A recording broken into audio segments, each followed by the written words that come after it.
Vendredi, nous avons parlé si quelqu'un il voulait se laver complètement, il voulait se tremper complètement tout le corps dans une plage, dans un fleuve. On avait dit que le minhag, le mari, il a dit que il fallait pas, que c'était interdit.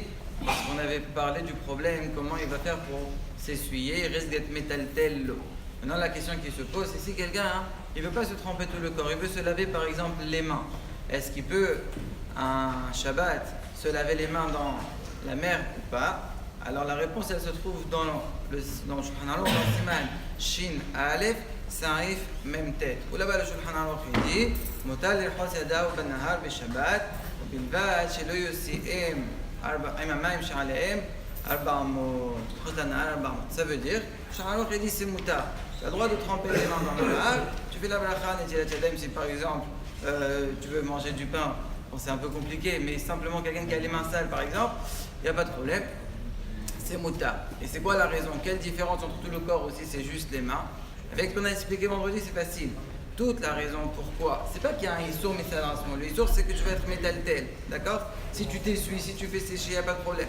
Tout le corps c'est presque impossible. Mais les mains, c'est possible d'amener une serviette derrière malbouche jusqu'au bord de la mer, ou bien tu les laisses sécher au soleil sans serviette, sans être métaltel, ça ne va rien t'arriver. Même si c'est en hiver, c'est possible.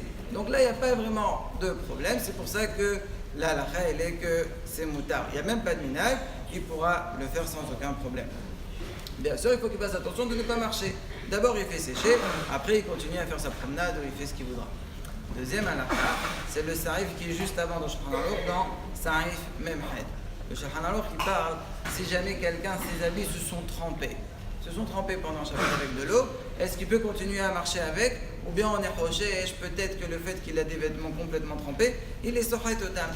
Il va les essorer pour sortir l'eau qui est imbibée à l'intérieur. Alors le Shulchan Aruch il dit là, je vais donner l'explication finale directement. Mishena Shuru, ça veut dire celui qui a ses habits qui sont tombés. Milachon Nosher. Nosher, c'est-à-dire quelque chose qui tombe. Comme toi, ce qui ramène une raie dans Masechet Shabbat Rouf Memwav. Là-bas, la Mishnah dit Mishilin Perot. C'est un des plachim dans Bessa. Il y a une gressa, au lieu de Mishilin, c'est Manshirin. Manshirin, ça veut dire on fait descendre. Donc il y a le mot Nosher.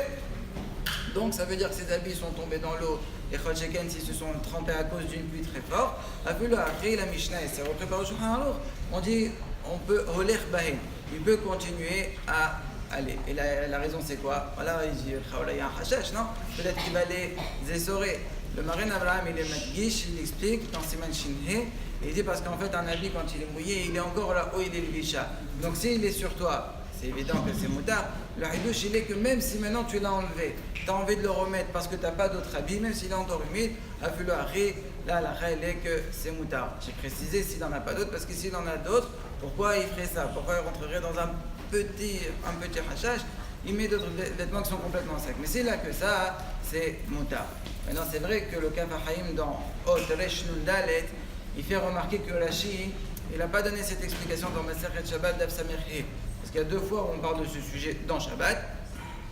Et là-bas, Rashi il explique Mishina Shurukela Obader Bemekshamim. Bemekshamim, ça veut dire à cause de la pluie. Sur ça, on dit Oler. Mais si jamais ils ne sont pas sur lui, ils sont tombés dans de l'eau et il les rattrape, il veut les mettre, Mitehila, ça sortirait le Chaora que Rashi le Osser. Alors, c'est vrai que le Kavarim ramène ça, mais le Me'ir dans Dafrouf Meroua, il montre que c'est pas Mokhra. Même je t'explique comme ça, c'est possible que c'est Wadin, et surtout que Rachid lui-même, dans Dafrouf Memoir, il ne donne pas cette explication. Il donne une explication comme tous les autres Rishonim dont Tosfot, qui dit Mishinashlu, Rachid explique Mishinaflu, celui qui sont tombés, donc là ça sortirait qu'ils ne sont pas sur lui. S'ils sont tombés, c'est qu'ils ne sont pas sur lui. Avelu Ari Olerbaen, ça veut dire qu'on lui permet de les mettre. Donc c'est Vadaïk, la Masrana, elle est que c'est Moutar. Et juste une petite erreur là, selon Rachid qui a expliqué Mishinashlu, ça veut dire Bekshavim. Comment il va s'arranger avec le monach, le nafshelo, ça veut dire laisser tomber. Là, ils ne sont pas tombés, ils sont sur lui.